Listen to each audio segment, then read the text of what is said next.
MCD सदन इन दिनों दंगल में तब्दील हो गया है। आप और बीजेपी पार्षदों ने मर्यादा को तार तार कर दिया। दोनों पार्टियों के पार्षद भिड़ गए और लात घूंसों से एक दूसरे की पिटाई की। पानी की बोतलें भी एक दूसरे पर फेंकी गई। हंगामे के चलते एमसीडी में शुक्रवार को भी स्थायी समिति के लिए चुनाव नहीं हो सका।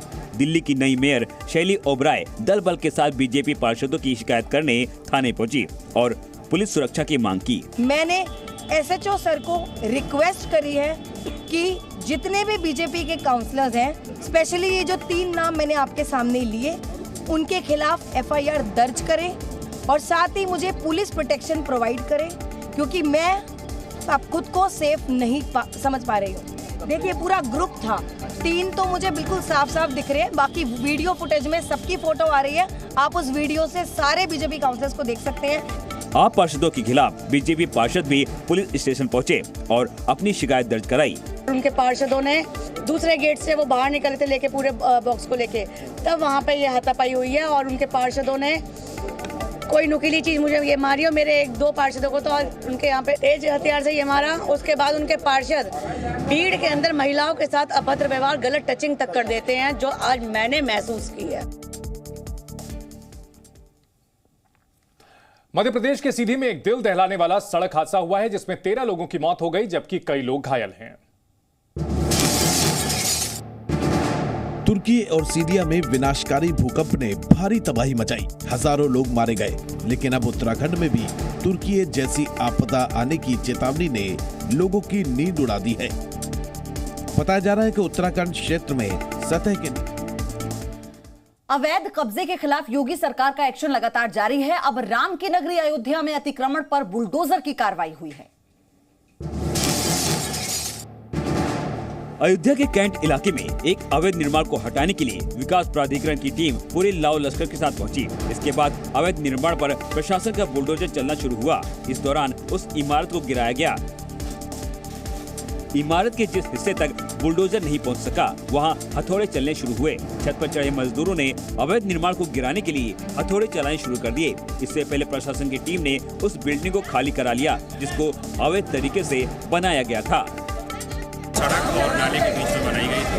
इसका पूर्व में हमारे उपाध्यक्ष महोदय द्वारा दूसरी कड़ा आदेश 13/5/22 को जारी किया गया। उस आदेश के खिलाफ ये हाईकोर्ट भी गए थे, हाईकोर्ट से डायरेक्शन मिला था और उसी के तहत इन्होंने आयुक्त महोदय के यहाँ अपील दाखिल की थी और आयुक्त महोदय द्वारा अभी 1 हफ्ता पहले जो है इस अपील को खारिज कर दी, जिससे दूसरी कड़ा आदेश हमारा पुनः प्रभावित किया। उसी के तहत हमारे द्वारा इनको नोटिस दी गई कि 23 तारीख से पहले 23 तारीख तक 24 तारीख का दूसरी कड़ा का आदेश था।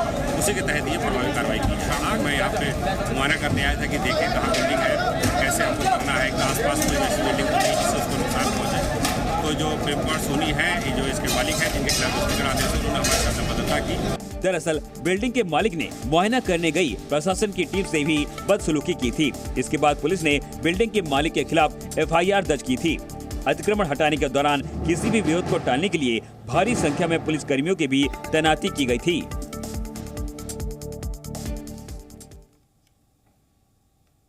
अखिलेश यादव ने यूपी विधानसभा में जातिगत जनगणना का मुद्दा उठाया है और इस बहाने बीजेपी ने अखिलेश पर हमला बोला है।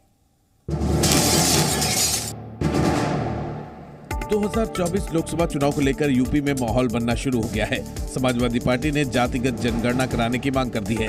इसे लेकर यूपी के डिप्टी सीएम केशव प्रसाद मौर्य ने अखिलेश यादव पर निशाना साधा। केशव मौर्य ने कहा कि ये मुद्दा उठाने का अखिलेश को नैतिक अधिकार नहीं है। अखिलेश को हार का डर सता रहा है। इनका पूरा इतिहास का चिट्ठा खोलिए तो आपको ध्यान में आएगा, ये जाति न्याय की, जाति जनगणना की मांग करने से पहले जाति न्याय जो कर न सका सत्ता में रहते हुए, उसे इसका नैतिक अधिकार ही नहीं है जी। मैं तो बोल रहा हूँ, मैं जाति जनगणना के समर्थन में, मैं विरोध में नहीं हूँ, लेकिन अखिलेश यादव जी को बोलने का नैतिक अधिकार नहीं है। माननीय नरेंद्र मोदी जी के नेतृत्व में, आदरणीय योगी जी के नेतृत्व में हमारी डबल इंजन की सरकार सभी जातियों की भलाई के लिए, उत्थान के लिए, गरीब कल्याण के लिए काम कर रही है, पूरी शानदार ढंग से काम कर रही है। इसलिए हम लोग लगातार 4 चुनाव में चौका लगा चुके हैं, हरा करके 4 बार उनको। सुहेलदेव भारतीय समाज पार्टी के अध्यक्ष ओम प्रकाश राजभर ने भी कहा कि जाति जनगणना की बात करने वालों का कुछ नहीं होने वाला। जब पार्टियां सत्ता में रहती हैं तब उनको न जाति जनगणना की बात याद आती है, न सामाजिक न्याय दिलाने की बात आती है। भाषण तो बड़े लंबे लंबे किए जाते हैं, लेकिन सत्ता से जब बेदखल होते हैं तब ये चीज़ें याद आती हैं। आप यहाँ अपनी खुद की सरकार थी, आपके और बसपा के समर्थन से दिल्ली में सरकार थी, तो आपने वहाँ से बजट मांग करके क्यों नहीं जातिवार जनगणना करा दिया? दिल्ली के मुख्यमंत्री अरविंद केजरीवाल और पंजाब के सीएम भगवंत मान इन दिनों आजकल मुंबई दौरे पर पहुंचे हैं। इस दौरान दोनों ने उद्धव ठाकरे से मुलाकात की है। अरविंद केजरीवाल और भगवंत मान उद्धव ठाकरे के घर मातोश्री पहुंचे। इस दौरान इन नेताओं ने केंद्र सरकार पर निशाना साधा। उद्धव ठाकरे ने कहा कि देश भर के नेताओं से मिलकर देश को मजबूत करने की कोशिश है। वहीं केजरीवाल ने केंद्र सरकार पर हमला बोलते हुए कहा कि बीजेपी सरकार में आज हर वर्ग परेशान है। आज देश के जो हालात हैं उनके ऊपर हमने चर्चा की। आज देश का युवा जो है वो बेरोजगारी से बुरी तरह से त्रस्त है। पढ़ लिख के लोगों को, बच्चों को नौकरी नहीं मिल रही है। बड़े बड़े उनसे वादे किए गए थे कि 2 करोड़ नौकरी देंगे, 4 करोड़ नौकरी देंगे, बच्चों को नौकरियां नहीं मिल रही हैं। और युवा जो है दर दर की ठोकरें खा रहा है। लोगों के घर का खर्चा नहीं चल रहा। इतनी महंगाई हो गई है, इतनी ज्यादा महंगाई हो गई है कि लोगों को अपना आमदनी बढ़ नहीं रही है और लोगों का खर्चे बढ़ते जा रहे हैं। इस दौरान पंजाब के सीएम भगवंत मान ने कहा कि देश में सच्ची नीयत वाले लोगों को साथ आना चाहिए।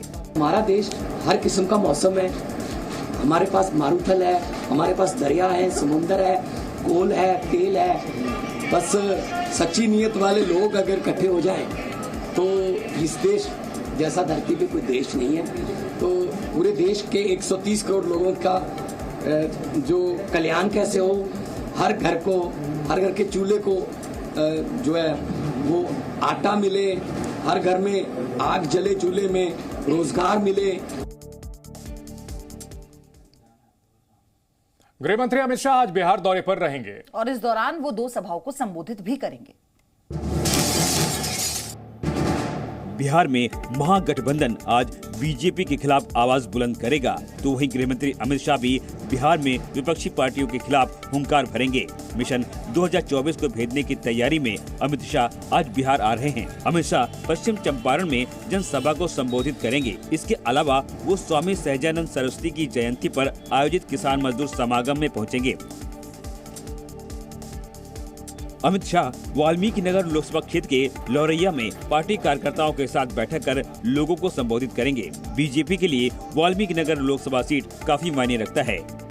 वहाँ की रैली तुष्टीकरण की रैली है उनकी।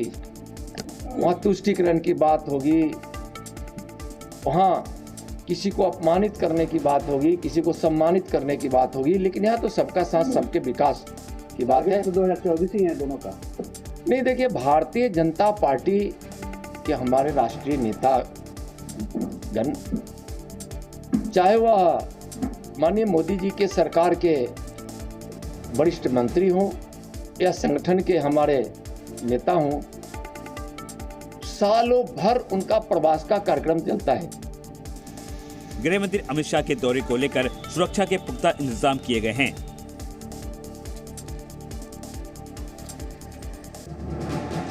इंडो नेपाल बॉर्डर पर 33 घंटे सील रहेगा। चप्पे चप्पे पर कड़ी निगरानी रखी जा रही है।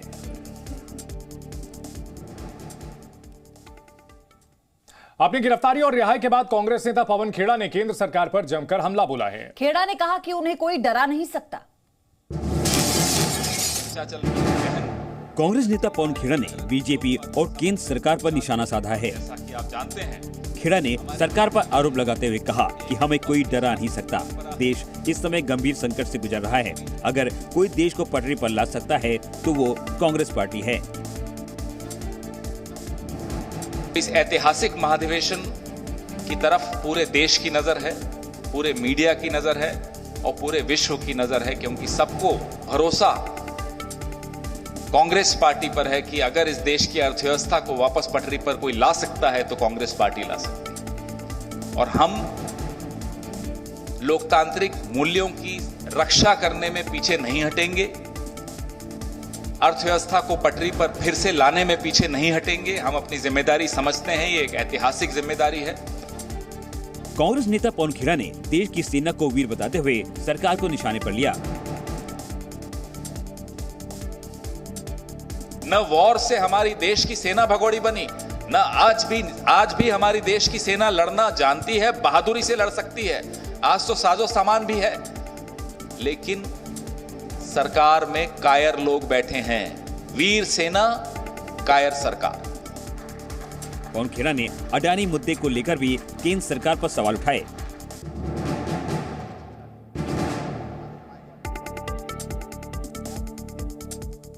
यूपी में नेपाल सीमा से सटे जिलों में मदरसों की संदिग्ध गतिविधियों का खुलासा हुआ है। यहां नियमों में अनदेखी देखने को मिली है, देखिए एक रिपोर्ट।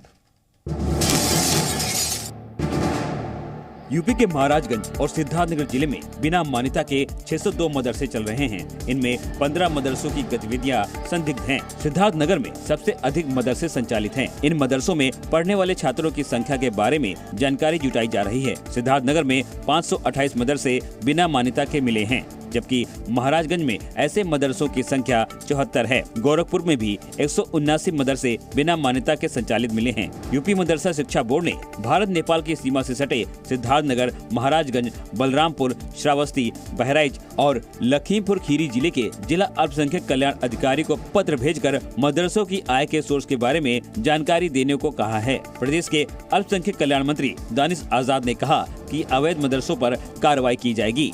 ये गैर मान्यता प्राप्त मदरसों का सर्वे था, एक आंकड़ा जुटाने के लिए कि उत्तर प्रदेश में ऐसे कितने गैर मान्यता प्राप्त मदरसे हैं, वहाँ पे छात्रों की संख्या क्या है, हम उन गैर मान्यता प्राप्त मदरसों की बेहतरी के लिए क्या कर सकते हैं। ऐसी रिपोर्ट आई है, उसके लिए हम अलग से भविष्य में योजनाएं बना रहे हैं, हम अच्छा बेहतर करेंगे। कहते हैं कि एक हाथ में कुरान, एक हाथ में लैपटॉप, अखिलेश यादव को अच्छा नहीं लगता। देखिए, अखिलेश यादव जी को मुस्लिम समाज तरक्की की तरफ आगे बढ़ता पसंद नहीं। समाजवादी पार्टी ने हमेशा हम मुसलमानों को ठगने का, हमें गुमराह करने का, हमें विकास से पीछे रखने का काम किया है। लेकिन आज उत्तर प्रदेश की योगी सरकार जब ये सुनिश्चित कर रही है कि मुस्लिम समाज शिक्षित होकर, सशक्त होकर रोजगार की तरफ आगे जुड़े, तो ये तमाम चीजें हो रही हैं।